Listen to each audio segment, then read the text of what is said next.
administering elections.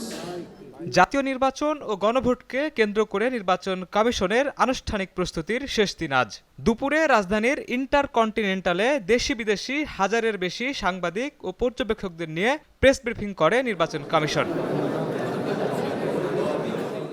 এ সময় নির্বাচন ঘিরে কমিশনের সার্বিক প্রস্তুতি ও কর্মপরিকল্পনা তুলে ধরেন প্রধান নির্বাচন কমিশনার এএমএম নাসির উদ্দিন। তিনি বলেন, নির্বাচনে যে কোনো অনিয়ম কঠোরভাবে নজরদারিতে রাখা হবে এবং প্রয়োজনীয় ব্যবস্থা নিতে ইসি প্রস্তুত।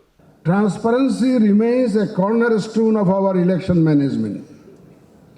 For this election, representatives from 45 countries and organizations, including election management bodies and international institutions, are participating.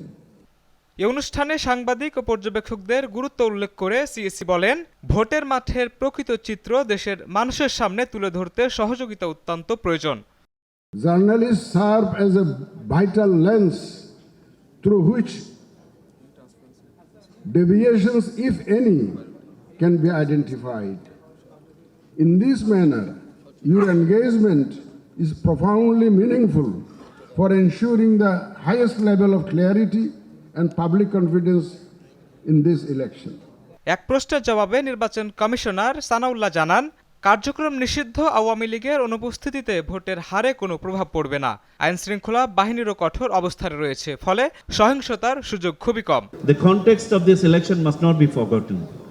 This country suffered from a democratic deficit for a decade and a half. And over this decade and a half, the youth who have reached into their mid-30s even have never been allowed to vote. অনুষ্ঠানের শেষ ভাগে যোগ দেন প্রধান উপদেষ্টার press সচিব ও উপদেষ্টা রিজওয়ানা হাসান। তিনি বলেন, বড় আত্মত্যাগের পথ পেরিয়ে বাংলাদেশ একটি ঐতিহাসিক নির্বাচনের দিকে এগিয়ে যাচ্ছে। Really talk about the challenges anymore at this moment. We talk about the prospects today, and we encourage the voters to go and exercise their voting rights in a free manner and with all confidence. This interim government assume office.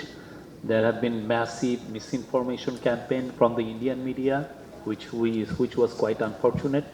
This is like it has been going on for months, and obviously there are like domestic and foreign sources of the deepfake stories. Shahinul Islam Sagar, channel 9, Dhaka.